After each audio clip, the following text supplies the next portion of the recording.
Muy bien, ahora oficialmente vamos a dar comienzo a esta tercera conferencia del segundo ciclo de Aprendiendo Juntos de la Sociedad Latinoamericana de Resonancia Magnética, SOLAREN.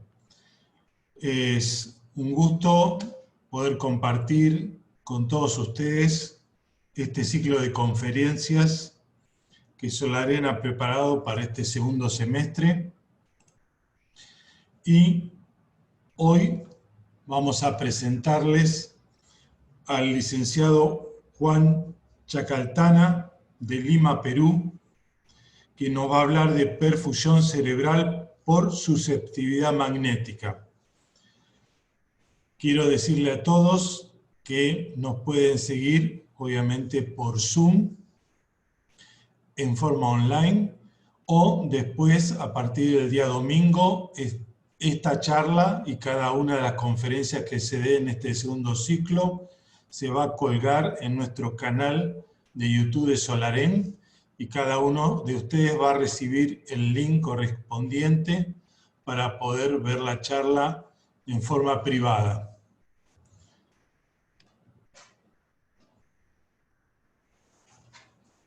Nos pueden seguir en nuestras redes sociales, tanto en Instagram como en Facebook y mediante nuestro canal de YouTube, donde vamos a ir colgando y subiendo todo lo que es la información que la sociedad vaya desarrollando durante este segundo semestre. Ahora los voy a dejar con Juan Chacaltana para que directamente comience con su conferencia. Muchas gracias a todos. Juan, puedes abrir tu micrófono. Listo, Carlos. Muchas gracias. Gracias por todo. Gracias por la oportunidad de poder compartir con ustedes un tema que quizás ya es muy común, ¿no? Es quizás muy rutinario en algunas instituciones o en los centros de trabajo. Yo creo que estamos acá muchos colegas que ya tienen experiencia en resonancia, otros que quizás recién están empezando, pero la perfusión de cerebro por resonancia magnética es uno de los estudios que eventualmente se realiza dentro de nuestra rutina diaria en exámenes por resonancia, ¿no? A ver, voy a compartir mi pantalla. Perfecto, Juan, se ve perfecto. Y Listo, muchas gracias. a vos se te escucha muy bien. Ok, gracias, Carlos. Cualquier cosa ya me avisan, por favor. Ok. Bueno, ahora en esta ocasión, yo recuerdo que cuando era interno, cuando era alumno, siempre veíamos, o siempre yo creo que cada uno de nosotros podía ver estudios por resonancia magnética y a veces como que le resultaba quizás un poco complicado poder entender un poco la física, poder entender un poco las imágenes o el procedimiento en sí, ¿no? Y recuerdo que también, ya cuando empecé a trabajar durante mis primeros meses en resonancia magnética, siempre había el tema de que cuando había un examen o un procedimiento especial, ¿no? Siempre había como que esa expectativa, ¿no? De qué vendrá, cómo se hace, cómo voy a realizar un examen, si me va a salir bien o no, y estoy a la expectativa pensando cuánto contraste voy a colocar, si utilizo o no utilizo inyector, y muchas de las cosas que quizás en ese momento nos llega cuando viene un estudio que es reto, ¿no? Y en algunas ocasiones me encontraba quizás con algunos colegas que ya con cierta experiencia en ese entonces más que yo, pues como que querían quizás protocolizar todo, ¿no? En el sentido de que vamos a hacer un estudio no sé, de perfusión, pero ¿sabes qué? No toques nada. No muevas parámetros, no hagas esto, porque ya así cuando vino el aplicador o cuando nos capacitaron, dejaron así y no hay que tocarlo porque si no sale mal, ¿no? Y entonces quizás ante eso uno va pues desarrollándose, va aprendiendo y quizás en algunas ocasiones como que te quedas con esa idea, ¿no? Oye, es cierto que no tengo que mover nada o es cierto que no tengo que optimizar porque me va a salir mal, ¿no? Y la verdad es que durante todo este lapso, por los años de experiencia que tengo, En parte, al inicio quizás puede ser, pero mientras vas ganando experiencia y mientras te vas desarrollando como tecnólogo por resonancia magnética, entonces como que ya no calza mucho eso, ¿no? Entonces tienes que empezar, uno ya empieza a explorar, uno ya empieza a desarrollarse profesionalmente, uno ya empieza a entender que tiene que aprender a conocer un poco más su equipo, las antenas con las que trabaja, las secuencias que utiliza, el por qué de repente tengo que optimizar este parámetro o no, qué pasa si modifico, y entonces empieza un desarrollo ya propiamente profesional y una pasión por la que te gusta y quieres entender el porqué de las cosas cuando haces un estudio por resonancia magnética. Y estoy seguro que no solamente en resonancia, sino en todas las demás áreas, ¿no? Pero bueno, tengo años ya de experiencia trabajando en esta bonita carrera, enfocándome en mi desarrollo profesional en resonancia magnética, y entonces pienso de que cada uno de nosotros siempre debe buscar aprender algo todos los días, ¿no? Y por eso es que para esta ocasión he elegido yo el tema de perfusión cerebral por resonancia magnética mediante una técnica de susceptibilidad magnética, ¿sí? Este es el temario que vamos a desarrollar. Voy a hablar un poco, de repente, algo conciso de los principios físicos básicos, fisiología, de la técnica en sí, acerca de la secuencia de pulsos, método de evaluación, qué modelo matemático estamos usando o se emplea al momento de realizar un estudio por perfusión, los mapas paramétricos que yo sé que ya los conocen y los entienden, ¿no? Pero también hay ciertas limitaciones y errores que hay que entender al momento de tener que afrontar un estudio por perfusión cerebral, ¿no? También me gustaría compartir parte del protocolo de adquisición que empleo en las instituciones donde laboro y qué software, ¿no? De las tres grandes casas comerciales que conocemos y algunos ejemplos de aplicaciones clínicas. Bueno, sabemos nosotros de que el cerebro humano necesita como promedio 150 gramos de glucosa y 72 litros de oxígeno para poder cumplir su intenso y continuo metabolismo a diario. Necesita aproximadamente un aporte de 800 mililitros de sangre arterial por minuto y de las cuales de las carótidas internas provienen 600 mililitros y de las arterias vértebras vacilares 140 mililitros. De tal modo que el cerebro recibe casi el 15% del gasto cardíaco. ¿Ya? Van a existir diversas modalidades por imágenes que se han enfocado en poder desarrollar lo que viene a ser las técnicas de poder valorar y estudiar la perfusión. No solamente la perfusión del cerebro, sino también se han desarrollado el estudio de perfusión de otros órganos, como por ejemplo el corazón, el páncreas, la próstata, el hígado o la mama, ¿no? Y estas modalidades de imagen se han enfocado en esto tanto como estudios por medicina nuclear, tomografía, resonancia magnética y entre otras, cada cual con sus ventajas y desventajas, ¿no? ¿No? Entonces, nosotros nos preguntamos ahora, ¿qué es entonces perfusión? ¿No? Bueno, la perfusión viene a ser, de cierto modo, el suministro de sangre y nutrientes en estado estable a un determinado tejido, ¿no? Y esto va a ser, y esto se va a entender como el intercambio de nutrientes y de oxígeno a nivel del lecho capilar, de tal modo que pueda lograrse un intercambio tanto de lo que va a alimentar al tejido como los desechos. Y siempre ha sido enfocado a estudiar la perfusión porque de cierto modo, pues esto nos ha dado como que siempre ha sido considerado importante porque al momento de que nosotros queremos estudiar la perfusión, siempre los parámetros hemodinámicos ante un proceso patológico es lo que más va a cambiar. Por ejemplo, cuando hay una vasodilatación, ya sea por un proceso inflamatorio o un proceso patológico tumoral, siempre va a haber una hiperperfusión. Caso contrario, cuando hay una hipoperfusión, entonces ya nos estaría llamando la atención si probablemente en el cerebro puede haber un evento isquémico, ¿no? Entonces siempre los patrones característicos hemodinámicos de la perfusión o los cambios fisiológicos siempre van a ser los primeros en alterarse ante una patología que a diferencia de los cambios morfológicos, anatómicos, ¿no? Y es por eso que es muy importante poder estudiar, ¿no?, la perfusión y poder entender prácticamente qué cosa es la perfusión en sí, ¿no? Y cuando hablamos de perfusión cerebral, nosotros vamos a hablar y lo vamos a relacionar también a lo que viene a ser el flujo sanguíneo cerebral. Se dice que la perfusión del cerebro en estado normal es un promedio aproximado entre 50 y 60 mililitros por 100 gramos por cada minuto.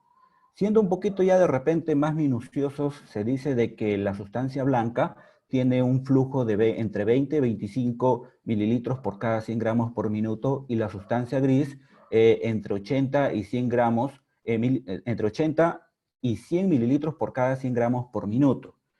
Ya ante un evento patológico, sea cual sea, y empiece a haber ya una disminución entre 20 y 25 mililitros por cada 100 gramos por minuto, ya estamos hablando de un déficit neurológico en donde el tejido todavía puede ser salvable, ¿no? Hablamos ya de un tejido con una patología reversible, aun si es que se llega a realizar un tratamiento correcto, ¿no? Pero ya cuando el flujo, la perfusión del cerebro es menor a los 10 mililitros por cada 100 gramos por minuto, ya estamos hablando de que el tejido cerebral prácticamente está muerto, ¿sí? Ahora, como les había comentado, los cambios hemodinámicos fisiológicos es lo primero que va a ocurrir antes de un cambio morfológico, ¿sí? Y entonces la perfusión de por sí viene a estar comprometida por muchas enfermedades, como vienen a ser el ácido isquémico, las neoplasias, enfermedades metabólicas, enfermedades infecciosas, ya sea por Alzheimer o una esclerosis múltiple, entre otras, ¿sí? Y también es muy importante tener en cuenta que para nosotros poder realizar un estudio de perfusión vamos a tener que colocar por vía endovenosa una sustancia paramagnética. Esta sustancia paramagnética debe cumplir pues, ciertas características o ciertos requisitos. Principalmente es que debe, uno, que cuando ingrese al torrente sanguíneo debe ser capaz de no alterar la circulación de la sangre, ¿sí? Debe entrar como un metabolito más dentro del torrente sanguíneo. Otro requisito de estos agentes de contraste es que debe tener un peso molecular relativamente pequeño, de aproximadamente unos 500 a 1000 Dalton. Y además de eso, que debe ser capaz de difundirse, es decir, de pasar desde la arteria hacia el lecho capilar para poder lograr el intercambio de nutrientes y desechos y luego salir nuevamente hacia la vena. Entonces debe ser capaz de difundirse a la mayoría de órganos. Lógicamente que a nivel de cerebro quizás es un poco difícil que el contraste pueda difundirse porque el sistema nervioso central tiene una barrera protectora, que es la llamada barrera hematoencefálica, ¿sí? Entonces, el contraste que vayamos a utilizar, que en este caso es el gadolínio, debe cumplir estas características al momento de ser administrado por vía endovenosa para nosotros poder realizar un estudio de perfusión. Entonces, poder estudiar la perfusión, pues por resonancia magnética, verdaderamente aborda tres técnicas, ¿no? Tenemos la primera que es la Dynamic Susceptibility Contrast Imaging, ¿no? Con sus siglas DSC, ¿no? Tenemos la segunda técnica, Dynamic Contrast Enhanced Imaging, que en esta ocasión, estas dos primeras van a utilizar un agente exógeno, que como les había comentado es el gadolínio. A diferencia de esta tercera técnica que también va a estudiar la perfusión del cerebral sin contraste, que es mediante el marcaje de los espines arteriales, conocida como la técnica Arterial Spin Labeling, que de repente, y yo entiendo que quizás muchos de ustedes cuentan con las tres técnicas, otros de repente solamente cuentan con la perfusión por susceptibilidad o tal vez solamente con la perfusión T1 a nivel básico, ¿no? Pero en realidad existen estas tres técnicas que nos van a permitir evaluar la perfusión del cerebro mediante resonancia magnética. Y bueno, en esta ocasión yo les voy a hablar acerca de la perfusión por susceptibilidad, ¿sí? Ese es nuestro tema de ahora. Entonces, la perfusión por susceptibilidad magnética, pues, tiene como objetivo poder valorar los cambios de señal, ¿sí? Y esta es una técnica, pues, que necesita de una secuencia de una secuencia que tenga una alta sensibilidad a poder percibir estos cambios de susceptibilidad. Además de eso, debemos emplear una secuencia que tenga una alta resolución temporal.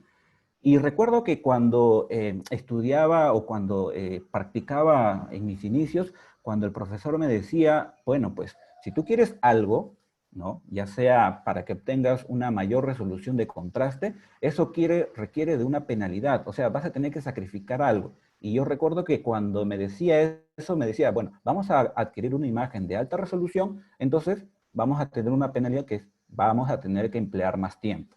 Y teníamos que buscar como que un equilibrio entre los parámetros para poder obtener una buena imagen. De igual modo, para poder realizar un estudio de perfusión, necesitamos una alta resolución temporal, o sea, imágenes que sean capaces de poder medir esos cambios de susceptibilidad. Pero eso quiere decir que voy a pagar una penalidad, y esta penalidad es que voy a sacrificar mi resolución espacial, de detalle de la imagen, porque ya no va a ser una imagen pues muy anatómica o bonita que digamos, ¿no? Sino va a ser una imagen que sea capaz de detectar estos cambios de susceptibilidad. Pero obtenemos lo que queremos, que es una imagen que sea de alta resolución temporal. ¿Para qué? Para que me pueda brindar la información necesaria sobre perfusión, ¿sí? Y si nosotros esquematizamos todo el proceso que ocurre durante esta adquisición de perfusión, nos vamos a dar cuenta de que la perfusión cerebral por susceptibilidad en sus distintos momentos, vamos a ver que va a haber un momento en el que no hay contraste al momento de que yo le inyecte por vía endovenosa, y luego, después de unos tiempos, de unos segundos, vamos a ver cómo el contraste va llegando de manera, pues, de manera evolutiva, o sea, de manera en que el contraste cada vez se va acumulando más en el parénquima cerebral, ¿no? Y podemos ver acá cómo desde el tiempo cero va aumentando los segundos y vemos cómo el contraste va llegando al parénquima cerebral, ¿no? Y en donde podemos captar este momento, en esta imagen, en donde hay una mayor captación de contraste con respecto al tiempo, ¿no? Y podemos darnos cuenta que justo en este momento es donde el contraste pues, ha alcanzado su máxima concentración a nivel vascular del parénquima cerebral. Por lo tanto, nosotros podemos decir de que la perfusión por susceptibilidad magnética en realidad lo que va a estudiar y lo que va a evaluar es el primer pasaje de contraste, ¿sí? Eso es lo que va a evaluar. Es decir, que la perfusión por susceptibilidad lo que va a aprovechar es el fenómeno de susceptibilidad que ocasiona el contraste paramagnético dentro del torrente sanguíneo. Lo que va a ocasionar es un acortamiento de la magnetización transversal de una manera rápida, y lo que va a ocasionar es que los vasos que contienen el contraste, pues caiga su señal, ¿sí? Y este cambio de señal, ¿no? Producida por la susceptibilidad, lo que nos va a permitir es evaluar pues indirectamente lo que viene a ser el primer pasaje de contraste, es decir, nos va a permitir evaluar la perfusión del cerebro. Y como les había comentado, pues generalmente la secuencia que nosotros usamos viene a ser una secuencia single shot, de llenado rápido del espacio K en un solo disparo, conocidas como las secuencias ecoplanares o EPI. Y que en esta ocasión son imágenes ponderadas en T2, que como veremos más adelante puede ser una imagen T2 estrella si es que empleamos una secuencia de origen ecodegradiente, o puede ser T2 si es que empleamos una secuencia de origen pues, spin-eco, ¿no? Cosa que ya veremos más adelante. Entonces, para nosotros ya poder ir abordando un poco con respecto a la perfusión por susceptibilidad, pues vamos a imaginar un momento y vamos a capturar un voxel determinado del parénquima cerebral, y vamos a ver su lecho vascular en un tamaño, en un píxel determinado del parénquima cerebral, ¿no? Y vemos que va a estar conformado pues por su arteria o arteriola, por sus capilares, el lecho capilar, y por su afluencia que se va a dar en la vénula, ¿no? ¿Y qué pasa cuando inyectamos el contraste? Pues cuando inyectamos el contraste, este se va a difundir, ¿no? Por el lecho capilar hasta llegar a la vena. Sí, pero vamos a ver, vamos a capturar o tratar de capturar un momento dado en el que cuando el contraste está pasando por el torrente, por uno de los vasos, ¿no? Y vamos a ver que en ese momento, ¿no? Cuando el contraste ingresa al flujo vascular, ¿no? Lo que va a producir es un cambio de susceptibilidad. Se va a producir un campo magnético dentro del vaso sanguíneo que no solamente va a influir a las moléculas de agua de la sangre del vaso sanguíneo, es decir, a las moléculas intravasculares, sino que también va a influir a nivel de lo que vienen a ser los tejidos circundantes. Por lo tanto, lo que va a producir es, mejor dicho, el vaso sanguíneo en ese momento se va a comportar como si fuera cilindros magnéticos, ¿no? Cilindros magnéticos, y que al momento de producir un campo magnético añadido local a nivel de los vasos sanguíneos, va a producirse una gradiente de susceptibilidad. Y esa gradiente de susceptibilidad es lo que se va a tratar de capturar o captar mediante las secuencias ecoplanares, ¿no? Que van a medir el grado de intensidad de señal cuando decae al momento de que pasa a través de los lechos capilares del tejido cerebral. Eso es lo que nosotros vamos a ver, el fenómeno de susceptibilidad mediante perfusión cerebral. Entonces, en forma resumida, podemos decir que la perfusión cerebral mediante susceptibilidad, al momento de que nosotros adquirimos una secuencia ecoplanar, ¿no? Vamos a inyectar el contraste, veamos en este tejido sano, pasa por el lecho capilar y al momento de ello va a originar una caída de la intensidad de señal, en donde la vemos representada en esta ocasión, pues mediante la curva intensidad de señal, ¿no? Veamos nuevamente lo que ocurre con el vaso sano cuando ingresa el contraste a nivel del parénquima cerebral, ¿no? Nuevamente, el contraste ingresa una vez iniciada la secuencia, nuevamente decae la señal y se forma la curva intensidad de señal, ¿sí? Ahora, ¿qué pasaría si esto se da en un vaso patológico, en una zona que es patológica o un tejido cerebral del cerebro que es patológico? Pues lo que va a ocurrir es parecido, pero se va a dar de una forma más lenta, ¿ya? Debido a que como hay una estenosis de un vaso, entonces lo que va a ocasionar es que el flujo sea más lento y por tanto la curva de intensidad de señal tiempo sea mucho más lento. Estas curvas de intensidad, mediante un proceso matemático, nos van a permitir obtener parámetros hemodinámicos y por ende obtener pues las imágenes de perfusión o los llamados mapas paramétricos, ¿no? Por tanto, la perfusión por susceptibilidad tiene como objetivo principal evaluar y representar el curso temporal del primer pasaje. Y el propósito que obtiene este estudio es poder describir los parámetros de microcirculación y poder obtener los mapas de perfusión. ¿Y cuáles son esos mapas? Bueno, esos mapas son los que ya conocemos, pues, ¿no? Volumen sanguíneo cerebral, flujo sanguíneo cerebral, tiempo de tránsito medio o time to peak, tiempo al pico.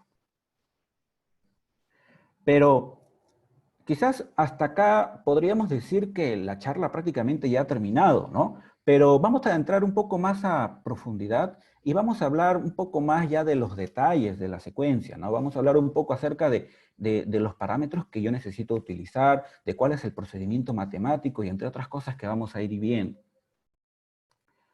Como les había comentado, si bien es cierto, el objetivo principal es poder detectar el primer pasaje de contraste a nivel del lecho capilar en el tejido cerebral, yo necesito una secuencia. Y esta secuencia, pues, tiene que ser una secuencia muy sensible a estos cambios, siendo esta la secuencia ecoplanar.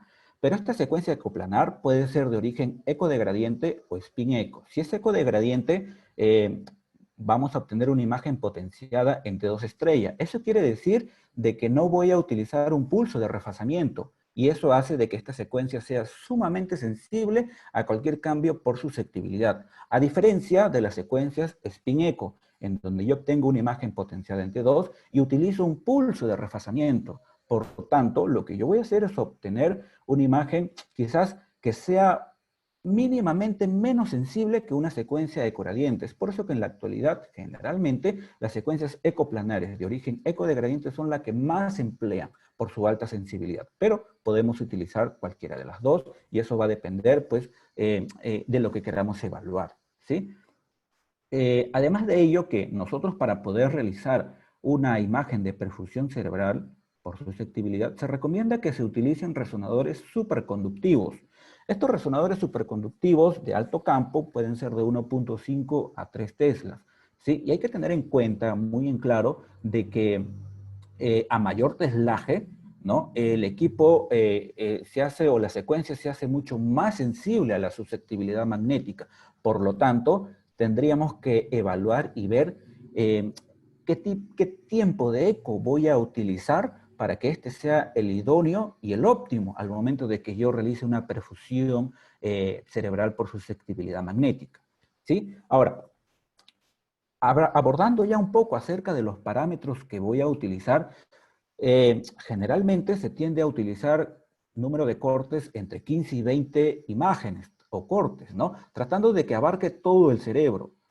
Hay equipos en donde quizás el número de cortes es muy limitado y a veces te ponen de repente 10 o 12 cortes, ¿no? O también pueden haber equipos que te ponen entre 15 y 20, ¿no? Pero lo ideal sería pues ir acorde a la institución y a lo que el médico radiólogo sugiera, ¿no? Puede ser de que te diga, ¿sabes qué? Yo quiero que solamente le hagas a la lesión focal, o ¿sabes qué? Yo quiero que le hagas y le barras todo el cerebro. Eso ya va a depender, ¿no? Pero generalmente lo que se estila es entre 15 y 20, abarcando casi la gran mayoría del parénquima cerebral. Generalmente se usa un grosor de corte de 5 milímetros y un field of view de 250. Recuerden que nosotros no buscamos resolución espacial, no buscamos imágenes bonitas, y no buscamos imágenes que sean capaces de detectar y evaluar el cambio de perfusión, ¿sí? Nosotros buscamos detectar y evaluar el primer pasaje del contraste a nivel del lecho capilar del cerebro.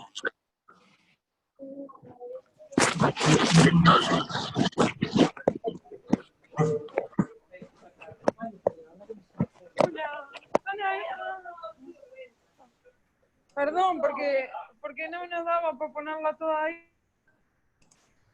Ok. Disculpa, Juan. Sí, no, no. Por favor, mantengan silenciados los micrófonos, por favor. Todo tuyo. Seguí, Juan, por favor. Ok, listo. Gracias. Continuamos. ¿Ya? Y eso ya es con respecto, como les había comentado, con respecto ya a los parámetros geométricos, ¿no? Pero si ya nosotros empezamos a detallar los parámetros ya relacionados al contraste de la imagen, si nosotros empleamos una secuencia ecoplanar cuyo origen es eco de gradiente, se recomienda que el TR tenga que ser menor o igual a los 2000 milisegundos, un tiempo de eco de 40 a 50 milisegundos y un ángulo de inclinación aproximadamente entre 35 a 45, ¿no? grados, ¿no? Teniendo en cuenta de que, según lo que dice te recomienda pues la literatura, es que dice que el flip angle debe ser quizás lo más largo o lo más o mayor posible, pero tratando de evitar contaminación T1, ¿no? Pero generalmente se utiliza entre 45, 55 hasta 60 grados, ¿no? Pero hay que siempre evitar efectos de contaminación T1. Si nosotros empleamos ya una imagen potenciada en T2 de origen, pues una secuencia coplanar de origen en spin eco, el TR ya va a ser prácticamente 1500 milisegundos con un tiempo de eco aproximadamente de 30 milisegundos y un ángulo de inclinación de 90. Recuerden que una imagen spin eco pues va a utilizar un pulso de refasamiento, ¿sí? Entonces acá utilizamos ángulos de inclinación 90, 180 y tratamos quizás se prolonga un poco más el tiempo de adquisición versus una secuencia ecoplanar, y eso hay que tomarlo y considerarlo también al momento de evaluar nuestros parámetros, ¿sí? Ahora, otra de las cosas que también quiero comentarles es que, como les había ya dicho hace un momento, la susceptibilidad se magnifica o aumenta cuando el teslaje del equipo es mayor. Por lo tanto, estos parámetros que les muestro acá son generalmente relacionados a un resonador de 1.5 Tesla. Pero si nosotros queremos ya evaluar la perfusión considerando el tiempo de eco como el parámetro que yo tengo que modificar, generalmente se dice de que el tiempo de eco tendría que ser menor. Por tanto, se recomienda que el tiempo de eco para un 3 Tesla óptimo sea entre 20 y 25 milisegundos, ¿ya?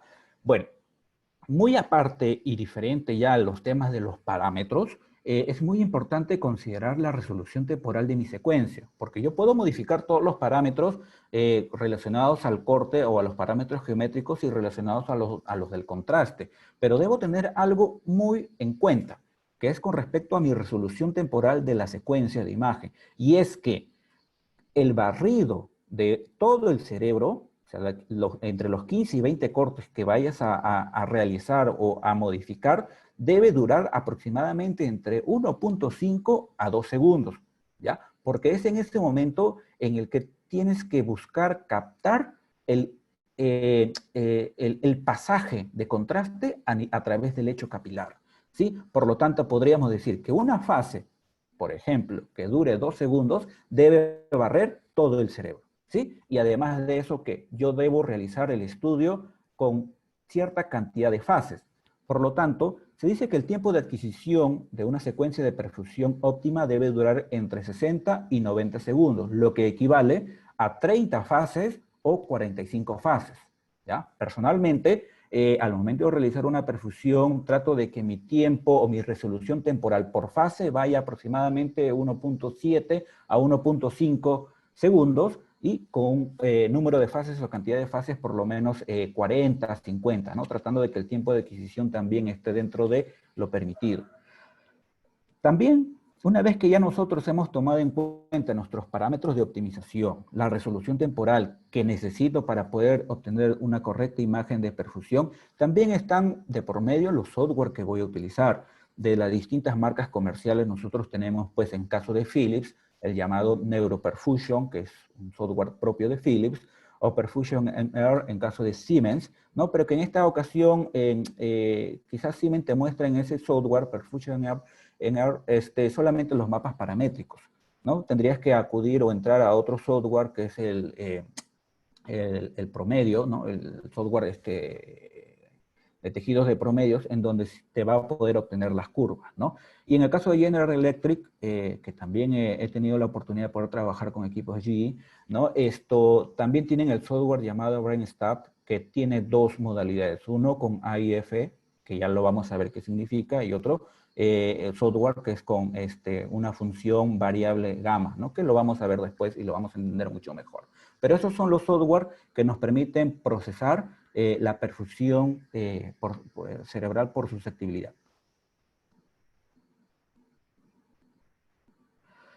Ahora, abordando ya los métodos de evaluación, podemos decir que existen tres métodos.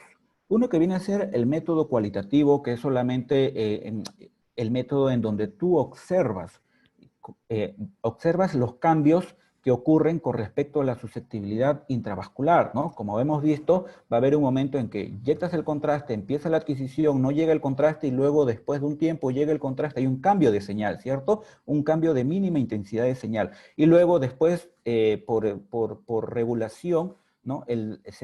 Sale el contraste, se elimina de la región de interés y entonces el tejido llega a su estado estable, ¿no? Esa observación, ese mecanismo de evaluación es un llamado método cualitativo, solamente es observar, ¿sí? Y en algunos equipos, pues te permiten que al momento de que colocas el cursor o la flechita o en algún punto del cerebro, pues te va a mostrar una curva característica, ¿no? Pero aún no estoy haciendo ningún tipo de medición cuantitativa. Simplemente lo que estoy haciendo es observar el comportamiento del ingreso del contraste a una determinada área, viendo solamente el cambio de señal y viendo también solamente con el cursor las características pues, de la curva que vaya a estar en determinado punto de interés, ¿no? Y esta es la curva que nos muestra. A veces, muchas ocasiones suele pasar de que si no llegaste a realizar una correcta perfusión y quieres de repente o tienes cierta duda, lo primero que haces es abrir el programa o abrir la secuencia, cargarlo en el programa y ver si verdaderamente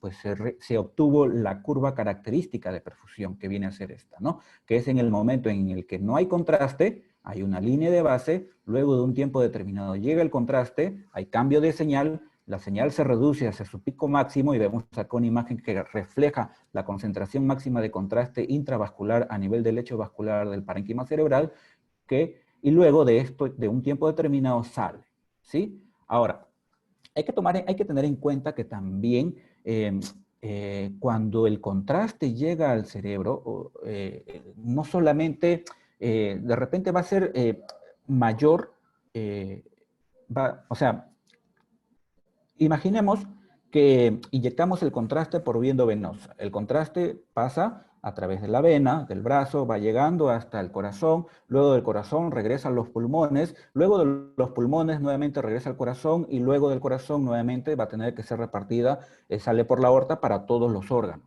Lo ideal sería pues de que no haya interferencia y que todo el contraste llegue de manera compacta, ¿no? Hacia la zona de interés, que en este caso es el cerebro. Pero lamentablemente no es así, ¿no? Hay cierto déficit porque el contraste se va a dispersar y se va a retrasar al momento de que llegue a la zona de interés, ya que nosotros, si bien es cierto, utilizamos un inyector para que inyecte el contraste por vía endovenosa, pero una vez que llega al corazón, el corazón se vuelve el segundo inyector.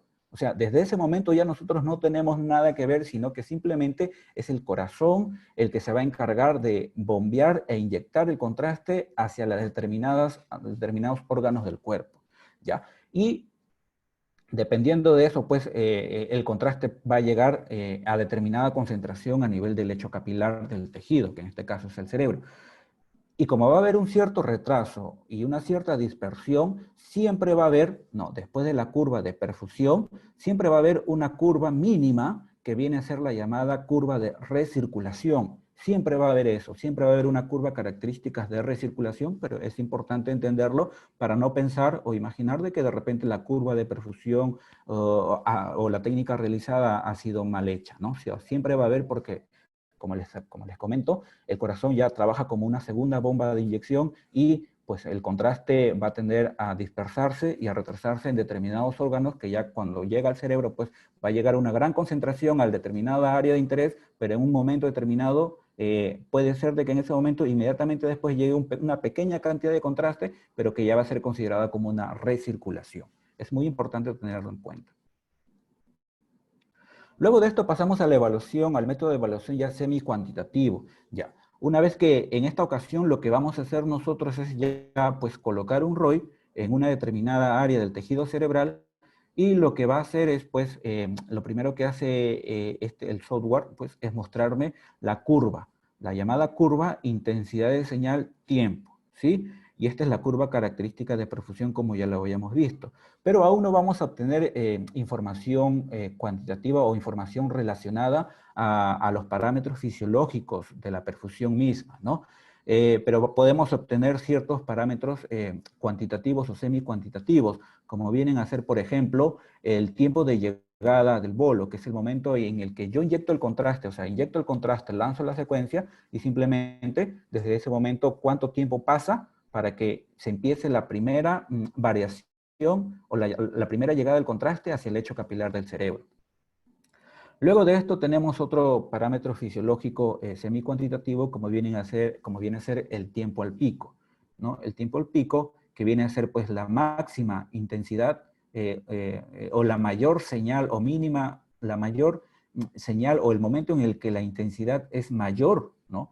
En un tiempo determinado. ¿Ya? Ese es el tiempo al pico, y el tiempo al pico se considera pues desde el momento en que ingresa el contraste o hay ya una captación de contraste hasta el momento en que llega a su pico máximo de mínima señal. Y también tenemos el otro parámetro que viene a ser el tiempo medio de realce, ¿no? El tiempo medio de realce pues lo que va a representar pues es el tiempo promedio para que todo el bolo de contraste inyectado pase a través de una región determinada. En algunas ocasiones suele confundirse con el tiempo de tránsito medio, no es lo mismo. Recordemos que todavía estamos haciendo un análisis semi-cuantitativo, o sea, no es netamente cuantitativo. Por tanto, en esta ocasión solamente hablamos de tiempo de tránsito, de tiempo medio real, con respecto a las características de la curva de intensidad de señal.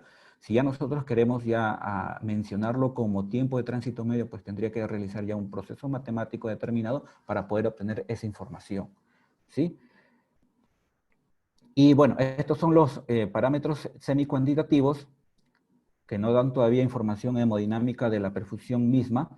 Y luego tenemos también lo que viene a ser el área bajo la curva, o también llamada pues el área de la integral negativa, que viene a ser todo el área debajo de la curva de la intensidad de señal, ¿no? En algunas ocasiones y en algunos equipos la van a conocer como NI, negativo integral, o también como el área bajo la curva, con sus siglas AUC, ¿no? Y esto lo que va a hacer es, simplemente refleja el volumen de contraste debajo de la curva, nada más, ¿no? Pero todavía sigue siendo una información pues semi-cuantitativa, ¿ya?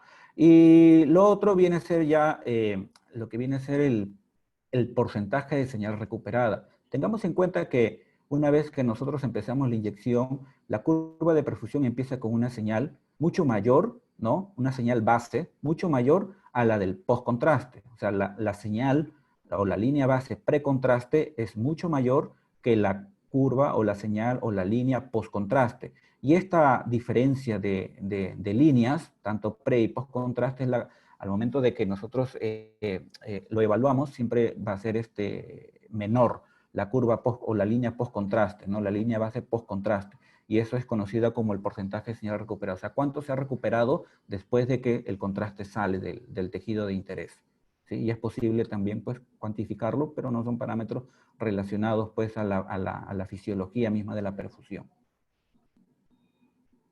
Entonces, para nosotros ya poder obtener información netamente cuantitativa, lo que vamos a hacer o lo que tiene que hacer el software es ser capaz de poder convertir la curva de intensidad de señal tiempo en la curva de concentración tiempo, ¿sí? Y para eso va a utilizar un algoritmo matemático, un procedimiento de convolución, así se llama, que nos permita obtener esta curva de concentración tiempo en base a la curva de intensidad de señal, ¿sí? Y simplemente parte del principio de que los cambios de intensidad de señal son directamente proporcionales a la cantidad de contraste o a la concentración de contraste que se encuentre dentro del lecho capilar. ¿Ya? Y veamos entonces un poco más a profundidad cómo es que se da este cálculo, ¿no? Y partimos, como les había comentado, de la hipótesis de que dependiendo de la concentración de gadolinio intravascular, es directamente proporcional a los cambios de intensidad de señal, es decir, a los cambios de relajación transversal o los cambios de relajación T2, ¿ya? Y los cambios de relajación T2 también vienen a ser inversamente proporcional pues a los tiempos T2. ¿Ya? Partiendo de esto, ahora, lógicamente que esto viene a ser, si en caso yo utilizo una imagen con origen ecogradiente o utilizo una secuencia de imagen con origen spin-eco. Partiendo de esta hipótesis, es también muy importante recordar que la intensidad de señal para una determinada secuencia va a ser esta, en donde K es una constante. ¿Sí? Luego, nosotros ya lo que vamos a hacer en esta ocasión es tener que aplicar ya un logaritmo, ¿sí? Y este logaritmo vamos a aplicar a esta ecuación de la señal, de la intensidad de señal, en donde vamos a obtener este resultado, ¿no? Sacando el logaritmo, obtenemos de que el logaritmo de la señal sobre la constante es igual al menos tiempo de eco por la relajación o la relajación transversal, ¿no? Y esto nos va a permitir que haciendo ya un acomodo matemático, pues obtenemos que la relajación transversal, que está directamente relacionada a la concentración de contraste, nos va a arrojar esta fórmula, ¿sí? En donde simplemente acomodando, obtenemos de que la relajación transversal va a ser igual al negativo de 1 sobre el tiempo de eco por el logaritmo neperiano de, pues, de la intensidad de señal sobre la constante, ¿sí? Ahora, teniendo como base esto, lo que podemos decir que en un tiempo cero, pues la relajación transversal va a ser cero, ¿no? Entonces, en un tiempo cero, la relajación transversal es cero y por lo tanto, la intensidad de señal es cero. Pero si dejamos pasar un determinado tiempo, entonces podríamos decir que la relajación transversal en un determinado tiempo va a ser igual a una determinada intensidad de señal, ¿sí? Si nosotros luego de esto realizamos ya una diferencia matemática, una resta a estos, podemos obtener que la relajación transversal en un determinado tiempo menos la relajación transversal en el tiempo cero va a ser igual a esta diferencia, en donde ya mediante un procedimiento de factorización obtenemos la negativa de la inversa del tiempo de eco por el logaritmo del tiempo de señal en un determinado tiempo sobre una constante, menos el logaritmo, pues, de la intensidad de señal en el tiempo cero sobre la misma constante. ¿Sí? Y por lo tanto, ya aplicando un procedimiento matemático de identidad logarítmica, podemos decir que la variación de la relajación transversal T2, ¿no?, va a ser igual a la inversa de la negativa del tiempo de eco por el logaritmo neperiano entre la intensidad de señal para un determinado tiempo sobre la intensidad de señal en el tiempo cero. Y este es el procedimiento matemático, esta es la fórmula matemática que nos permite obtener la curva de concentración en el tejido versus el tiempo, ¿sí? Y esta es la fórmula que se utiliza para convertir la intensidad de señal, la curva de intensidad de señal tiempo, en una curva de concentración tiempo, ¿sí? Pero además de ello, para poder obtener pues, información netamente cuantitativa, aparte de convertir la señal, la curva de señal en curva de concentración, necesito de un modelo matemático, de un modelo farmacocinético, ¿no? Y este modelo farmacocinético, como ya les había comentado, vamos a partir del lecho vascular. Imaginemos que en un voxel determinado, en un píxel, hay un determinado lecho vascular, es decir, hay arteria, hay capilares y hay vena, ¿sí? Y luego de que nosotros inyectamos el contraste, este se difunde a través del lecho capilar, llegando hacia el tejido de interés y luego saliendo pues por el flujo sanguíneo. Consideramos, diré por la vena, ¿no? Consideramos en esta ocasión que para un modelo matemático decimos de que el flujo, tanto el flujo como el volumen, son constantes, no tienen alteración para poder realizar este modelo matemático, ¿sí? Y con esto pues podemos obtener pues los parámetros hemodinámicos de perfusión, ¿ya? En donde en base a este modelo matemático pues obtenemos lo que vienen a ser el llamado volumen sanguíneo cerebral, ¿no?, el flujo sanguíneo cerebral, y en base al teorema de volumen central vamos a obtener lo que viene a ser el tiempo de tránsito medio, ¿ya?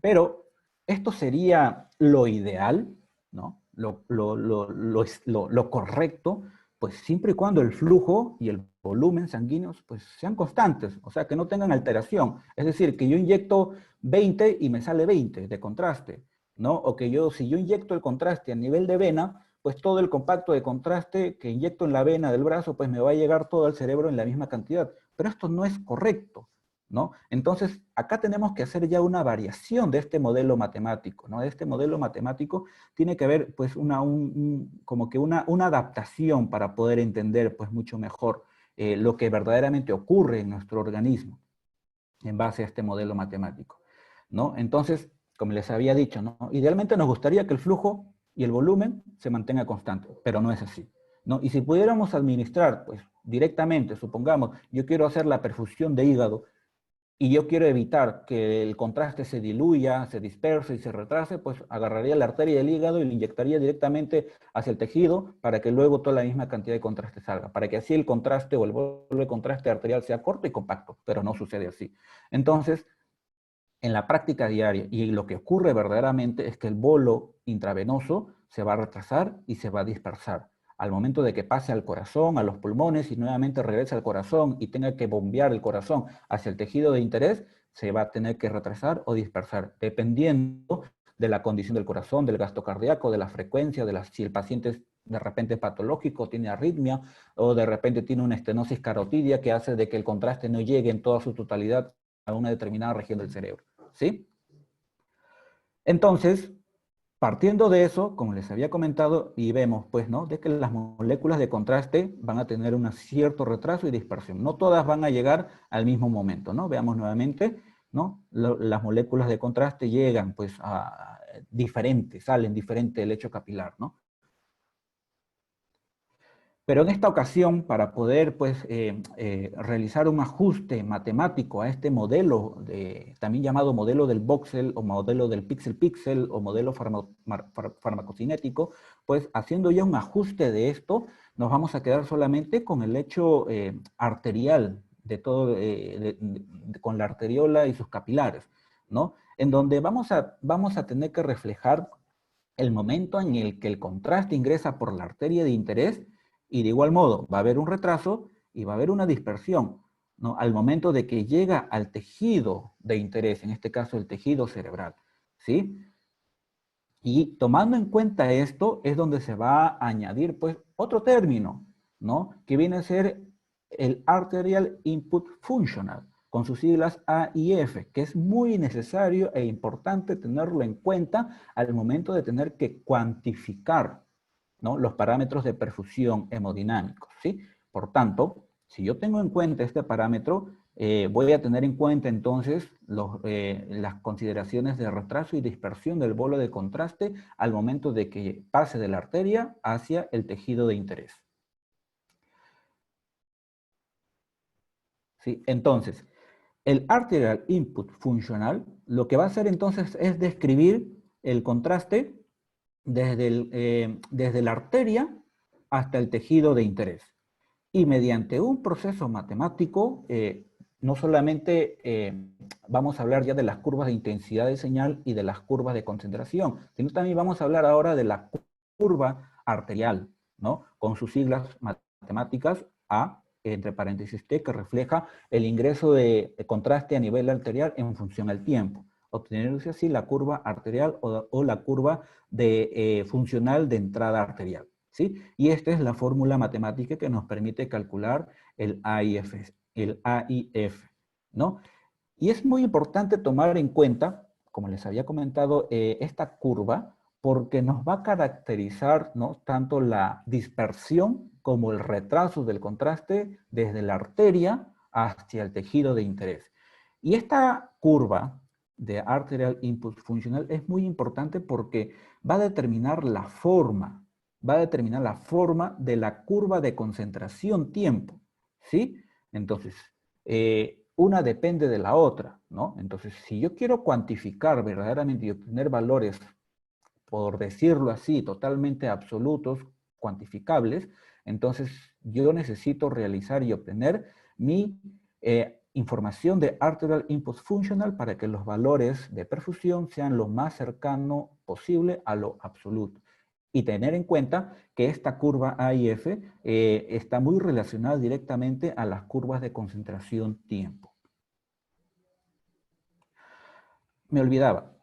Es también importante tener en cuenta la función residual, ¿sí? Lógicamente que cuando el contraste, una cosa es cuando el contraste va de la arteria hacia el tejido. Otra es cuando el contraste del tejido sale por la vena, ¿no? Y eso es información importante al momento de que se hace en los estudios de perfusión cerebral por tomografía, porque necesitas información tanto de la arteria de ingreso del contraste como el contraste o el flujo de salida del contraste, que es a nivel de vena, ¿no? Pero en esta ocasión, para resonancia, no necesitamos esa información, pero sí necesitamos una información también que es muy importante, que es la función residual. Lo que quiere decir es de que cuando el contraste llega al tejido, al parénquima de interés, puede ser de que haya moléculas de contraste que salgan, ingresen al lecho capilar del tejido y salgan inmediatamente, como pueden haber moléculas de gadolinio que simplemente van a empezar a circular por todo el trayecto capilar y demoren más tiempo en salir. Entonces, va a haber un tiempo en el que las moléculas de gadolinio se queden todavía un momento más en el lecho capilar. Eso se le llama función residual y es muy importante también tomarlo en cuenta al momento de querer cuantificar los mapas de perfusión cerebral, ¿no? Y pues los software en la actualidad pues están están a la vanguardia con respecto a esto, ¿no? Al Arterial Input Functional. Y casi la mayoría de software te permite pues colocar un ROI en la zona de interés y poder obtener la curva arterial de ingreso, ¿no? La curva de entrada arterial, ¿sí? Y permite corregir pues los valores y resultados cuantitativos de la perfusión. ¿Sí? Entonces, nosotros para poder obtener los mapas paramétricos, ¿qué hicimos? De la curva de intensidad de señal que estaba relacionada directamente a la concentración de gadolinio en el torrente sanguíneo, la convertimos en una curva de concentración-tiempo, mediante un proceso matemático del cual ya les he explicado, ¿no? Pero también es muy importante tomar en cuenta la curva del Arterial Input Functional versus tiempo, ¿sí? Y también tener en cuenta, lo que también les había comentado, es la función residual. Entonces, una vez que ya nosotros tenemos en cuenta la curva del tejido, lo que está en verde, punteado en verde, viene a ser la curva de perfusión de concentración de tejido versus tiempo. Y lo que está en rojo viene a ser la información arterial, de entrada arterial, ¿no? Y una vez que yo tengo la información, ahora sí voy a poder cuantificar pues, con valores mucho más reales para poder obtener lo que esté, el área que esté debajo de la curva de perfusión, ¿no? Lo que esté debajo de la curva de concentración tejido, nos va a indicar el volumen sanguíneo cerebral, ¿sí? Y viene a ser el volumen de sangre que se encuentra en una determinada región del parénquima cerebral, ¿ya? Luego de esto, nosotros vamos a poder obtener también, pues, el flujo sanguíneo cerebral que viene a ser la amplitud, ¿no? La amplitud de la curva de concentración tejido, ¿ya? Y viene a indicarnos, pues, el flujo de sangre que circula en el tejido cerebral en un determinado tiempo, ¿no? Siendo sus unidades, pues, en mililitros por cada 100 gramos por minuto. Y en el caso del volumen, viene a ser, pues, en mililitros por cada 100 gramos. ¿Sí? Y en base ahora sí al teorema central de sangre, ¿no? Vamos a poder obtener pues el tiempo de tránsito medio, ¿sí? Y como también vamos a poder obtener otros mapas como vienen a ser el tiempo al pico, ¿sí? Pero verdaderamente, yendo más a profundidad, lo que ocurre para poder obtener estos mapas es, una vez que ya nosotros partimos y entendimos de dónde proviene la curva de concentración tejido y la curva de arterial input funcional, mediante una convolución matemática de integral negativa, lo que vamos a obtener es el mapa de volumen sanguíneo cerebral. Es por eso que en algunas ocasiones, ¿no? En algunas ocasiones van a encontrar que el mapa de volumen sanguíneo cerebral relativo, volumen sanguíneo cerebral, también es conocido pues como la negativa integral, ¿no? En algunos equipos lo llaman así, ¿no? Porque se realiza un procedimiento matemático de convolución, ¿ya? Ahora, para poder obtener nosotros ya nuestro mapa de flujo sanguíneo cerebral, pues vamos a tener que realizar un proceso de deconvolución. Y este proceso de deconvolución parte del hecho de que voy a tener que deducir información para poder obtener, pues, información verdadera del flujo sanguíneo, ¿no? Por ejemplo, veamos, para nosotros poder obtener la curva de concentración de tejido, decimos que partimos del flujo sanguíneo cerebral, del arterial input functional, de un proceso de convolución y de la función residual. ¿Ya? Hasta ahí estamos bien. Pero nosotros vamos a tener que realizar un proceso de deconvolución. Eso quiere decir que voy a partir de la información que tengo para poder obtener la que no tengo. Entonces, si yo tengo información de la concentración de tejido y la información del arterial input funcional y obteniendo información, voy a poder deducir o inferir, ¿no? Información con respecto al flujo y a lo que viene a ser la función residual, ¿no? El contraste que se quedaba en el tejido después de un determinado tiempo, ¿sí? Y en base a esto voy a poder obtener, pues, mediante procesos matemáticos de deconvolución, el mapa de flujo sanguíneo cerebral, ¿no? Y por tanto, también ya se hace una información mucho más real y absoluta al flujo sanguíneo, al igual que el volumen sanguíneo cerebral. Y en base al teorema central, pues, no, obtenemos el mapa de tiempo de tránsito medio. Ahora sí, tiempo de tránsito medio. ¿No? Que viene el mapa de tiempo de tránsito medio, pues lo que nos viene a describir pues es el tiempo, ¿no? El tiempo que va a tardar en pasar el contraste, ¿no? En un determinado momento. Bueno, y esto viene a ser el resumen de los mapas paramétricos con toda la información relevante, ¿no? Y sus unidades. Ahora, es muy importante también tomar en cuenta cuáles son nuestras limitaciones y errores con respecto a la perfusión cerebral, ¿sí? Y una de ellas es, pues, la mala sincronización de inyección de contraste junto con la secuencia. En algunas ocasiones no sabemos si adquirir la secuencia e inyectar al mismo momento, o si primero se inyecta, luego se quiere la secuencia, ¿no? Y es muy importante sincronizar correctamente. Y como les había comentado, una curva característica de perfusión tiene una línea base en donde no hay inyección de contraste y por lo tanto debemos dar un tiempo de retardo de inyección del contraste. Eso quiere decir que nosotros primero empezamos la adquisición de secuencia, personalmente espero aproximadamente entre 4 y 5 fases sin haber inyectado el contraste, y luego posteriormente inyecto el contraste. ¿Por qué? Para poder obtener la línea base característica de una curva de perfusión. ¿Por qué? Porque si yo inyecto pues de manera no sincronizada, lo que voy a obtener es una imagen de perfusión o una curva de perfusión con una llegada precoz de contraste, o lo contrario, ¿no? Puede ser de que justo adquirí bien la línea base, pero le di tanta línea base, tanto delay de espera para inyectar el contraste, que cuando ya está saliendo el contraste, pues se me corta la secuencia, ¿no? Entonces es muy importante tener en cuenta la sincronización de la adquisición de imagen con la inyección del contraste, porque suele ser una de las limitaciones y errores, ¿no? Ya que es operador dependiente. Otra de las limitaciones, pues, es el movimiento. En la mayoría de ocasiones, pues, los pacientes que hemos podido atender para poder realizar un estudio de perfusión, pues a veces están inconscientes, o en algunas ocasiones, pues, no te colaboran, no están en estado estable, y a veces el artefacto por movimiento puede ser la causa de error, como también, pues, los artefactos por susceptibilidad magnética. Recuerden que estamos usando una secuencia ecoplanar, ¿no? De origen ecogradiente o spin eco, pero son altamente susceptibles a estos cambios, ¿no? Pudiendo alterar, pues, la señal de la curva de perfusión característica, ¿no? Y estos artefactos pueden ser ya sea por metal, ¿no? Puede ser por hemorragia, calcificación, o por presencia de aire cerca de la zona de interés.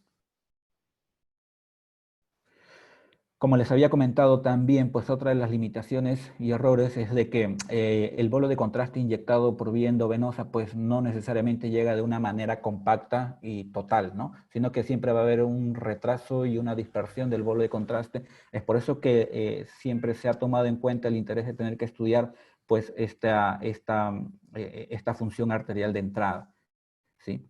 Y los software pues en la actualidad han desarrollado pues la capacidad de poder obtener información de la entrada arterial, ¿no? Tanto mediante dos técnicas, ¿no? La técnica que viene a ser el Arterial Input Functional global, que es de manera casi semiautomática, ¿no? Y la otra técnica que viene a ser de manera local, Arterial Input Functional local, que ya es un proceso casi automático, ¿no? El global, la Arterial Input Functional global, pues lo que te permite es colocar un ROI a nivel del vaso de interés, el que tú desees, ¿no? Y te va a arrojar casi una matriz de 7x7 con distintos comportamientos de señal, no solamente que involucren al vaso, ¿no? Sino también puede involucrar al tejido de interés circundante, ¿no? Y hay que escoger. La vieja escuela sugiere de que al momento de que tengamos que obtener la curva de Arterial Input Functional, seleccionar mínimo pues 5, ¿no? Pero yo generalmente recomiendo coger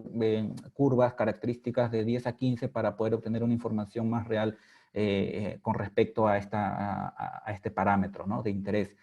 Y otro software que ya como por ejemplo General Electric te ofrece pues la posibilidad de poder realizar pues de manera automática, al igual que Siemens, ¿no? Te ofrecen la opción tanto de escoger de manera global como de manera local, ¿no? En donde ya no solamente te va a arrojar un ROI, sino que automáticamente te van a seleccionar números puntos de ROI para poder seleccionar pues la arteria de interés y obtener informaciones casi de información cuantitativa absoluta de la perfusión.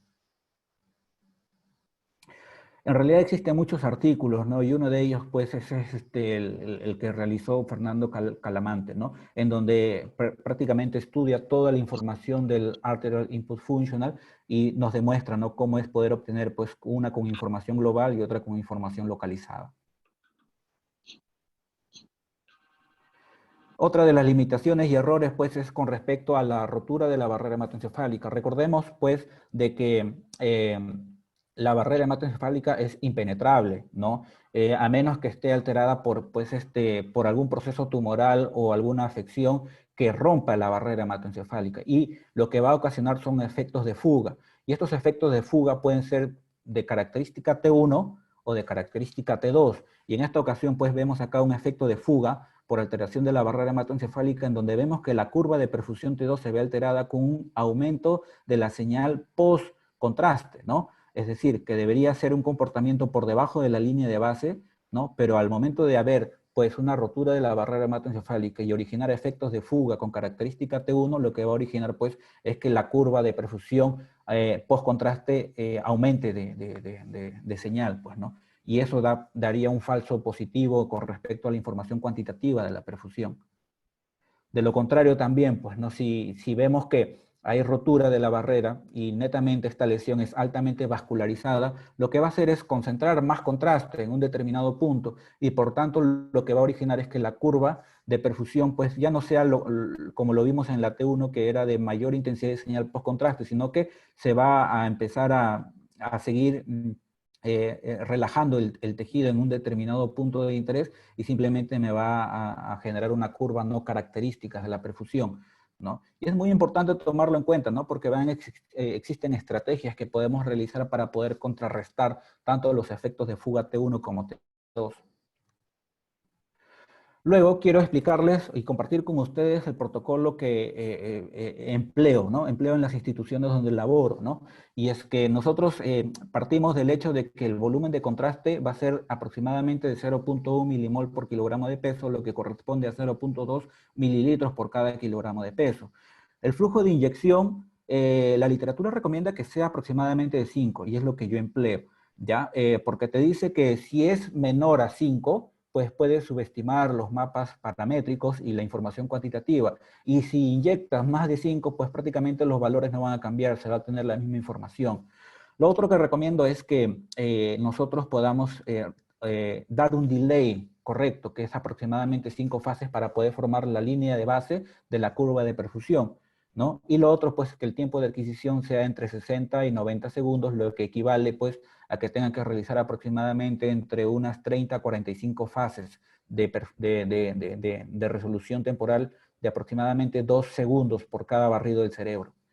Nosotros realizamos, pues, una imagen potenciada en T1 en 3D, luego realizamos una imagen en FLAIR, ¿no? Cuando nos vienen a pedir o llega una solicitud, ¿no?, por perfusión cerebral, luego las imágenes características en T2, difusión, y luego de eso ya pues cargo y calibro el inyector para poder obtener las imágenes de perfusión con lo que ya le había comentado, ¿no? Recordar darle un delay. Primero lanzo la secuencia, doy un delay por lo menos entre 3 y 5 para luego inyectar el contraste, porque hay que tener en cuenta que una vez que inyectemos el contraste va a demorar por lo menos entre 10, aproximadamente 10 segundos para que llegue, en este caso al cerebro, a la zona de interés, ¿no? Entonces si ya le estoy dando 3 fases más, por lo tanto ya voy a tener como que una línea base pues un poco más contundente, ¿no? Y luego de eso realizo las imágenes post contraste, ¿no? Y por lo tanto vamos a poder obtener pues información acerca de la micro y macrovasculatura, ¿sí? Ahora, pero como les había comentado, también hay que contrarrestar los efectos de fuga, porque no sabemos si la lesión puede alterar o no alterar la barrera hematoencefálica. Entonces, nosotros lo que realizamos después de adquirir las imágenes potenciadas en T1 y FLAIR, inyectamos una precarga de contraste, que es aproximadamente entre 1 y 3 mililitros de contraste para poder saturar el tejido afectado y poder, después de una espera de 5 minutos, aproximadamente poder obtener ya las imágenes de perfusión y así reducir, ¿no?, las curvas, la alteración de la curva de perfusión característica por efectos de fuga, ya sea T1 o T2, ¿sí? Y luego las mismas indicaciones para poder realizar una perfusión T2, ¿no? Y luego adquirimos nuevamente lo que vienen a ser las imágenes post-contraste, ¿ya? Ahora, si quieres aprovechar la precarga de contraste que vas a inyectar, pues lo que yo sugiero es poder aprovechar y poder realizar imágenes de perfusión T1, o también llamada de permeabilidad T1, y después realizar las imágenes potenciadas en T2, ¿no? ¿Por qué? Porque cuando nosotros obtenemos imágenes potenciadas en T1 en caso de procesos tumorales, vamos a poder obtener información de la permeabilidad, ¿no?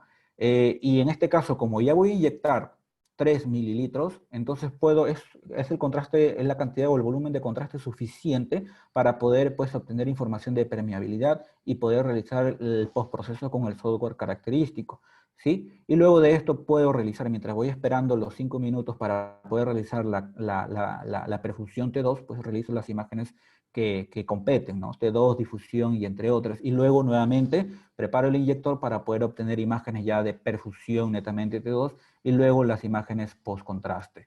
¿sí? Y esto es, nos va ya a entregar una información mucho más completa, como les decía, porque la perfusión T2 nos va a indicar, nos va a dar información de la vasculatura, en caso de proliferación celular, en caso de una neoplasia, como también nos va a entregar la perfusión T1 con respecto a la permeabilidad vascular, ¿sí? Pero ya hablar de permeabilidad o perfusión T1, pues es un tema aparte, ¿no? Que sería interesante poder compartirlo en algún momento. Y es que prácticamente ya a veces quizás nos preguntamos, ¿no? ¿Y por qué tener que obtener por separado las imágenes potenciadas en T1 y luego las imágenes en T2 para poder obtener perfusiones con distinta información? Pues en la actualidad ya se están desarrollando secuencias que te permiten obtener tanto información de perfusión por permeabilidad como por perfusión T2, o sea, las dos al mismo tiempo, simplemente modificando el tiempo de eco, ¿no? Esperemos que en algún momento, al menos acá en Perú, pueda llegar ese tipo de secuencias para poder realizarlas, ¿no? Ahora, ya casi como para terminar, dentro de los software que nosotros vamos a poder realizar el postprocesor, ya les había comentado, pues en el caso de Philips, NeuroPerfusion, en el caso de Siemens, Perfusion Air, y en el caso de General Electric, BrainSTEP, ¿no? Y en esta ocasión, pues, una plataforma de Philips, ¿no? Como pueden observar acá, nos da las tres opciones, ¿no? Poder escoger el Arterial Input Functional o una manera libre, o una curva con filtro, ¿no? Un filtro de variación gamma, ¿no? ¿Se acuerdan que les había comentado acerca de la recirculación? Pues bueno, cuando nosotros aplicamos este filtro de variación gamma, es un proceso matemático que cuando tenga que convertir la curva de intensidad de señal tiempo en curva de concentración, sea capaz de poder eliminar todo efecto de recirculación, ¿no? Esa es la única ventaja que nos da, ¿no? El método por filtración de variación gamma, ¿no? Pero si queremos obtener pues información netamente cuantitativa, ¿no? Es recomendable utilizar la opción de Arterial Input Functional, ¿no? Y podemos ver acá cuando cargamos las imágenes y podemos apreciar pues una curva de perfusión del tejido cerebral promedio, ¿no? Que todavía incluso nos entrega valores referente a esta perfusión, pero es una curva que todavía no ha sido ajustada con valores reales, ¿no? Para eso nosotros al momento de elegir la opción Arterial Input Functional colocamos un ROI, nos va a entregar una matriz de 7x7 con distintos valores, escogemos aproximadamente entre 10 a 15 de estas muestras de perfusión para poder obtener lo que viene a ser pues la curva de entrada arterial, ¿no? Que se va a ajustar mucho más para la información cuantitativa que deseamos obtener. Luego de esto ya nosotros, al momento de aceptar los ROIs característicos, ya podemos realizar las mediciones de las curvas, ¿no? En donde se va a ajustar tanto en los mapas paramétricos como los valores referenciales para cada uno de estos parámetros, ¿no? Aún así, los valores obtenidos sean casi absolutos, digo casi porque no todo es 100% perfecto, siempre van a haber ciertos errores en cuanto a los software, en cuanto a las mediciones, a los procesos y una y otra cosa que pueda pasar en el organismo. Aún así, recomiendo de que siempre los ROI puedan medirse contralaterales, de repente entre un tejido sano y otro patológico para poder obtener información relativa, ¿no? Información relativa de la perfusión, ¿sí? Para poder minimizar márgenes de error. Otro, pues, bueno, esta ya es la versión un poco más dinámica y podemos ver acá, ¿no? Cómo colocando el cursor en distintos puntos me da una curva de información, esta es la curva promedio, ¿no? Y vamos a poder obtener los distintos mapas de perfusión con el software característico de Philips, ¿no? NeuroPerfusion. En el caso de G, como les había comentado, tiene dos opciones, ¿no? Tiene la opción por función de variación gamma, al igual que Philips, que te va a corregir las curvas de recirculación, como también tenemos la opción, y es la que más utilizo, la BrainSTEP de Arterial Input Functional, en donde va a colocar ROIs en determinados puntos para poder obtener información cuantitativa mucho más real con respecto a los patrones hemodinámicos de perfusión del cerebro.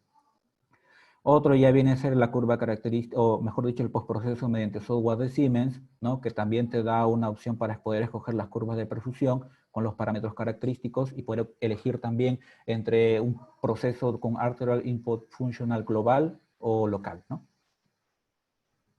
Esto es lo que les comentaba, también la curva promedio, que es otro software. En el anterior nosotros escogíamos o podríamos elaborar con el software Perfusion en R los mapas paramétricos, pero con la curva o el software de curva promedio podemos obtener ya pues información con respecto a la curva, ¿no? En donde ya comparamos dos ROIs de distintos tamaños o de distintas posiciones, ¿no? Para poder, poder obtener curvas características de perfusión. Finalmente, aplicaciones clínicas, ¿no? Bueno, se ha desarrollado principalmente pues, para poder evaluar eventos isquémicos o accidentes cerebrovasculares de tipo isquémico, neoplasias, recurrencias tumorales, enfermedades infecciosas, Alzheimer, epilepsias, ¿no? Podemos ver acá un ejemplo, pues, ¿no? Un ejemplo en donde vemos un aumento o una hiperintensidad de señal a nivel del lóbulo insular, no temporal, del lado derecho, en una imagen potenciada en FLAIR, y podemos corroborar en imágenes de difusión, ¿no? Un aumento de señal, lo que corrobora pues que hay un evento isquémico que es agudo, ¿no? O sea, podríamos decir que está entre los 3 y 10 días porque ya podemos observarlo en FLAIR, ¿no? Si no, de repente ya hubiera sido hiperagudo, pero en este caso, como ya lo observamos en FLAIR, ya han pasado ciertos días y al momento de realizarle la imagen potenciada por perfusión, pues vemos una zona muy marcada de hipoperfundida, ¿no? Y al momento de realizar una angioresonancia, pues podemos ver la amputación de la arteria cerebral media, ¿no? Entonces se corrobora un infarto agudo del territorio silviano derecho.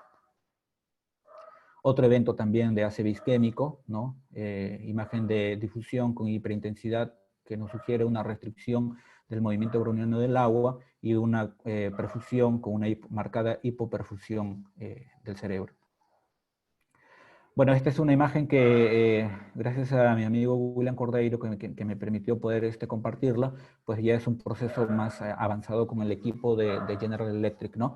En donde podemos realizar fusión de imágenes tanto de perfusión como de mapas anatómicos para poder obtener en este caso el mapa de volumen sanguíneo cerebral, ¿no? Ya pues con arte y dedicación obtener imágenes pues anatómicas en donde refleja acá la presencia tumoral y poder obtener información del flujo sanguíneo cerebral, ¿no? Y colocando los ROI característicos, ¿no? En donde podemos ver pues, que la lesión tumoral tiene una marcada perfusión, ¿no? Una marcada perfusión del cerebro en comparación al tejido sano, ¿no? Que es mínimo. O sea, podríamos estar hablando pues, de un proceso de alto grado de malignidad, ¿no? A la vez también, como les había comentado, ¿no? El poder aprovechar el uso del contraste para poder minimizar los efectos de fuga o los errores que se puedan cometer, podemos aprovechar, ¿no? El uso de la inyección de contraste precarga para poder realizar estudios de perfusión T1, ¿no? Y poder obtener información que nos permita poder evaluar la permeabilidad de la lesión de interés, ¿no? Otro caso, ¿no? Podemos ver acá una imagen potenciada en T1 con una alta captación de contraste, una imagen de perfusión que nos muestra una alta perfusión, una lesión muy hiperperfundida, y podemos ver acá las curvas características, ¿no? En donde vemos acá una corrección de la curva y también vemos, ¿no? El ROI, ¿no? Con un efecto fuga, ¿no? Con efecto fuga, donde podemos ver pues que la curva o la intensidad de señal pues va creciendo, creciendo, creciendo, ¿no? Que es muy característico observarlo en lesiones de meningiomas. Otro ejemplo, ¿no? Podemos ver acá una lesión captadora de contraste, al momento de realizar la perfusión, pues una marcada hiperperfusión, y al momento de colocarle un ROI, ¿no? Podemos ver pues que es una lesión altamente pues hiperperfundida, ¿no? Característico de una lesión de alto grado de malignidad. Y bueno, finalmente, con este ejemplo, podemos observar igualmente, ¿no? Lesión de proceso tumoral. Podemos ver acá la curva que se realizó correctamente, pues, la obtención del Arterial Input Functional, y esto podemos ver acá un ROI colocado en la zona sana, obteniendo una curva de perfusión normal, y una curva y un ROI en la zona patológica, obteniendo pues una curva con contaminación o con efecto, en este caso T2, ¿no? Porque miren cómo la curva no es característica de una perfusión, más bien se sigue concentrando el contraste por la alta vascularización, ¿no? Pero es muy importante tomarlo en cuenta, ¿no? Y poder ver cómo se obtienen los valores, ¿sí? Los valores característicos en donde podemos ver, pues, de que efectivamente el tumor tiene un alto flujo sanguíneo versus el lado sano, el volumen también es mucho mayor, estamos hablando de 81.80 mililitros por cada 100 gramos versus 6.6 en el lado sano, ¿no? Un tiempo de tránsito medio de casi 10 versus uno de 3 del ROI sano. tiempo al pico de 33 versus uno de 29, ¿no? Y así podemos realizar ya una valoración cuantitativa de la perfusión, cuando ya realizamos la utilización del Arterial Input Functional. Bueno, eso sería todo. Espero no haberlos cansado con tantas cosas un poquito más meticulosas, pero creo que era necesario para poder entender un poco más cuando estemos realizando estudios de perfusión T2. Gracias. Muy bien, Juan. Mientras les vamos a pedir a los participantes que el que quiera hacer una pregunta puede abrir su micrófono y rehacerla, o puede chatear y hacer la pregunta correspondiente. Mientras ellos piensan, Juan, te voy a decir que creo que nos dejaste a todos con la boca bien cerrada, o con la boca bien abierta, no sé cómo decírtelo, pero realmente una clase magistral, te felicito. Gracias. Gracias. No solo por lo completo, sino por tu conocimiento y por la forma de dar esta charla muy educativa. Y también quería decirte que esto es lo que buscamos en Solarén.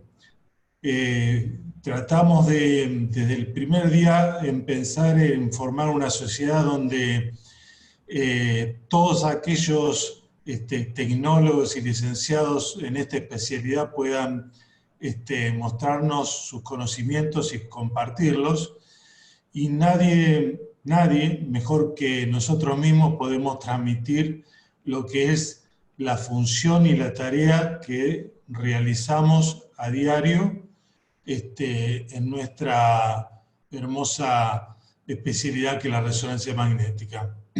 Así que aprovecho para invitarlos también a los demás a que compartan sus conocimientos para entre todos juntos, como dice el ciclo, aprender juntos, que eso es lo más importante de todo. Muchísimas gracias, Juan, excelente tu charla. Y bueno, abro ahora a quienes quieran realizar las preguntas. Abran sus micrófonos y pueden comenzar a preguntar. Agustín Corrarrubias nos dice, te saluda y nos dice, para un estudio con precarga para lo que es la difusión de permeabilidad T1, ¿cuántas fases y cuánto tiempo de respuesta temporal se recomienda? A ver, para poder entender mejor. Si nosotros vamos a utilizar contraste como precarga para minimizar los efectos de fuga T1 y T2, si solamente yo quiero minimizar los efectos, pues con 1 mililitro de contraste es suficiente, 5 minutos antes de adquirir la perfusión. Pero si yo quiero aprovechar para poder realizar ya un estudio de perfusión T1, se recomienda que se aplique por lo menos 3 mililitros de contraste para poder realizar una perfusión T1. De igual manera, espera 5 minutos y se obtiene una perfusión T2, ¿no? Entonces, ahora, no se necesita mucho contraste para poder obtener la perfusión T1 en el cerebro, porque recordemos que es una zona que está prácticamente cercana a la zona de inyección y va a demorar poco tiempo en llegar, y solo necesitamos caracterizar la permeabilidad, ¿no? A diferencia de los estudios de próstata, en donde sí necesitamos mayor volumen de contraste, hay que tener en cuenta que la zona de inyección está mucho más lejos de la zona de interés y por lo tanto puede haber un fenómeno de dispersión o retraso del contraste que sí implicaría de que inyectemos más volumen de contraste. Entonces, para perfusión T1, por lo menos 3 a 5 mililitros de contraste y personalmente lo que yo hago, 3 mililitros de contraste y lo que resta del contraste para hacer perfusión T2. 3 mililitros para T1 y lo que resta, perfusión T2. Muy bien. ¿Alguien quiere abrir su micrófono para realizar una pregunta?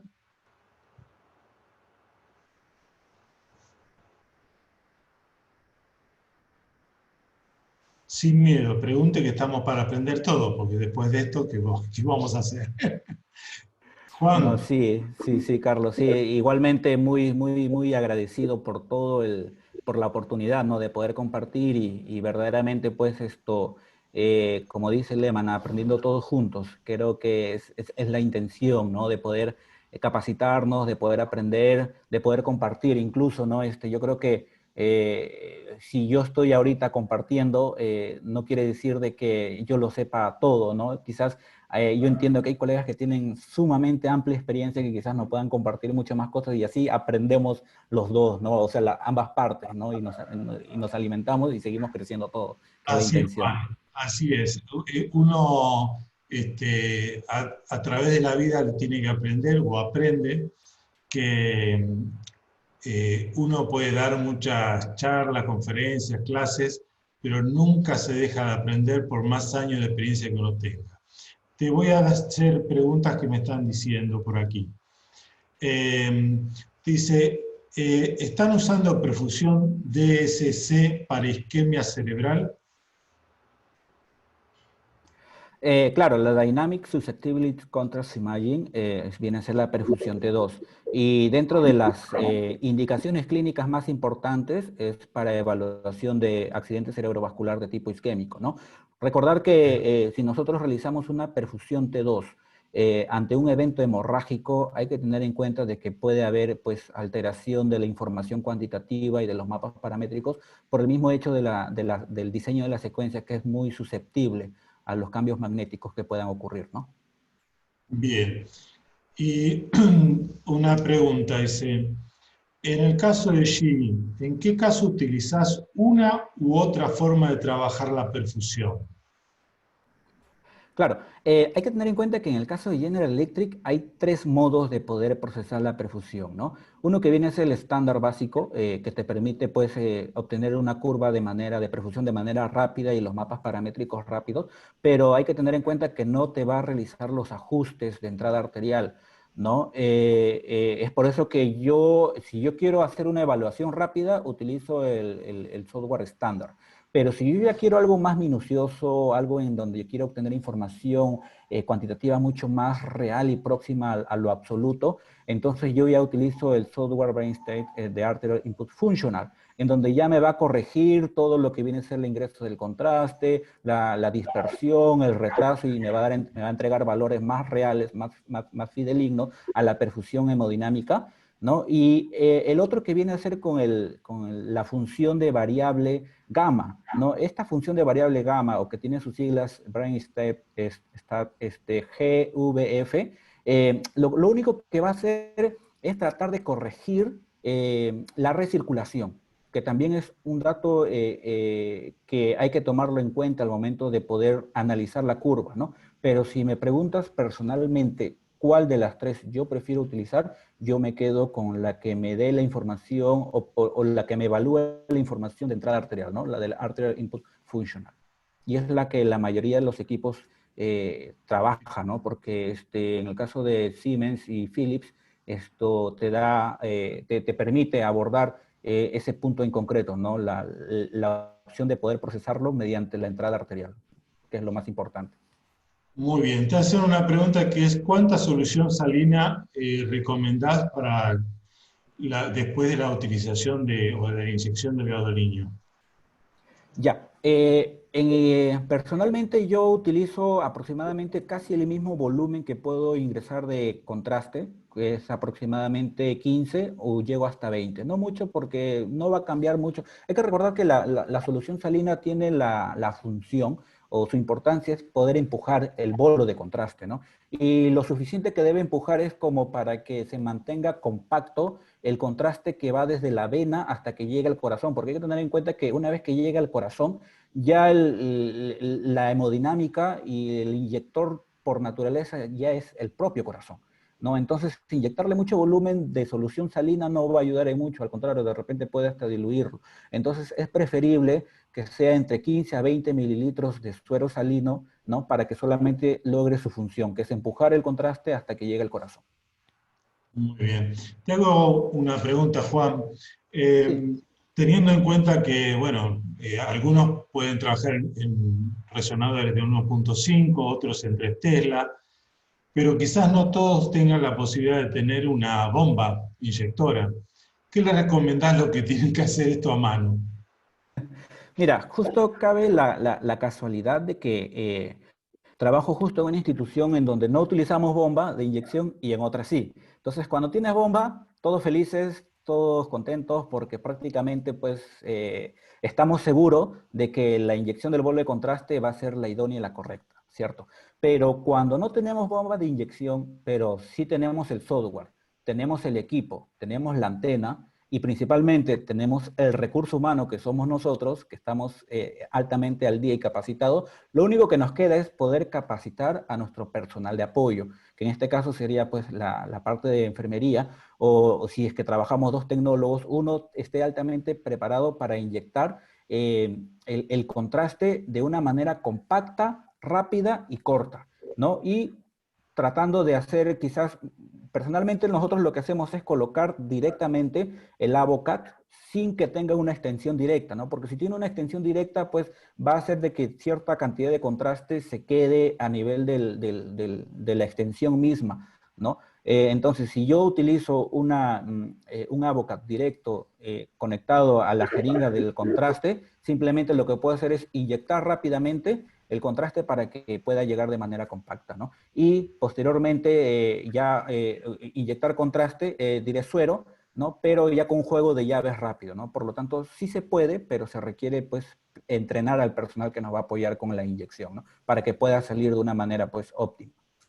Exacto. Juan, y te hago otra pregunta. ¿Qué pasa con aquellos pacientes que son con insuficientes cardíacos y que su hemodinamia lleva a que tarde más segundos en llegar la sangre que lo que uno está acostumbrado habitualmente?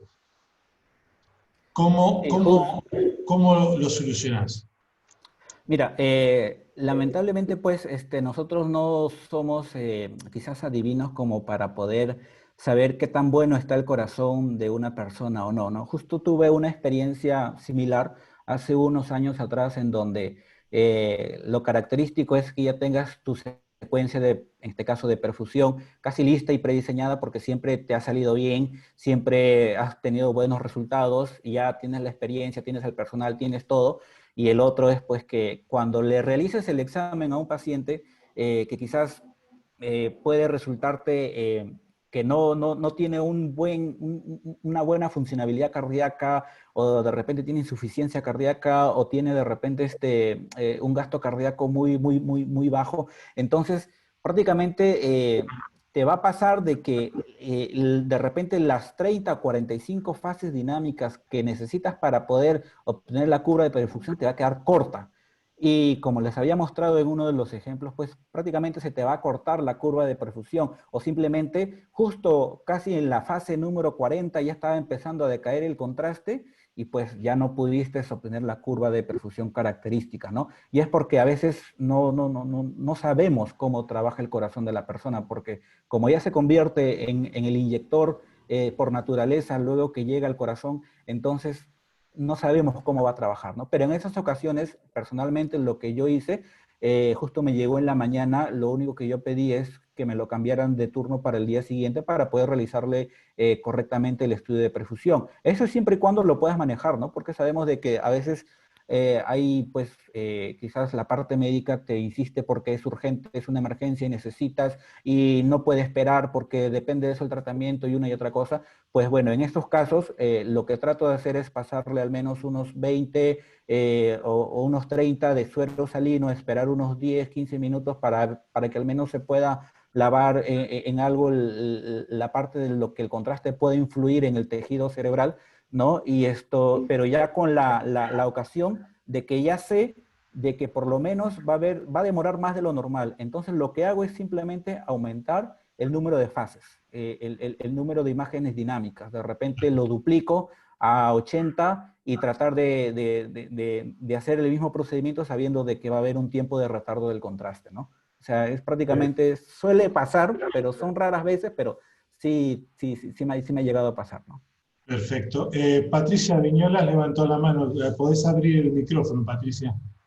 Hola, gracias, buenas noches. Juan, primero muchas gracias por toda la información que me das. La verdad que mucha experiencia en perfusión no tengo, solamente una vez hice una adquisición de estas. Y mi pregunta es la siguiente, porque hoy en día hacemos por protocolo en casos de epilepsia o lesión tumoral o una malformación arteriovenosa la secuencia de perfusión sin gado. ¿Qué información aporta? Mira, si bien es cierto, tenemos tres técnicas que nos permiten adquirir la perfusión del cerebro, ¿cierto? Una que es mediante un agente exógeno, que es el gadolinio, y podemos obtener perfusión T2 y perfusión T1. Y otra que viene a ser ya con un agente endógeno, en donde ya no vamos a utilizar contraste, pero sí vamos a marcar los espines arteriales del agua a nivel del flujo sanguíneo que corresponde al cerebro, ¿no? Y vamos a poder obtener las llamadas imágenes por arterial spin labeling o perfusión sin contraste. Y lo que vamos a obtener más que todo es información con respecto al flujo sanguíneo del cerebro, nada más.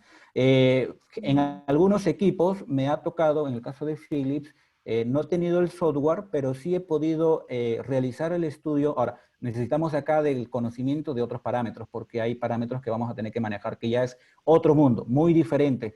Los tres son totalmente diferentes, T1, T2 y el ASL. Son tres cosas diferentes, tres mundos diferentes, los parámetros son totalmente diferentes que hay que tener en cuenta, ¿no? Pero podemos realizarlo en caso de que pacientes, por ejemplo, tengan una insuficiencia renal crónica y no podamos colocarle el contraste, podemos hacer las perfusiones sin contraste y solamente obtener información paramétrica, de mapa paramétrico del flujo sanguíneo cerebral, nada más. Ok, Muy bien. muchísimas gracias. ¿Alguna otra pregunta?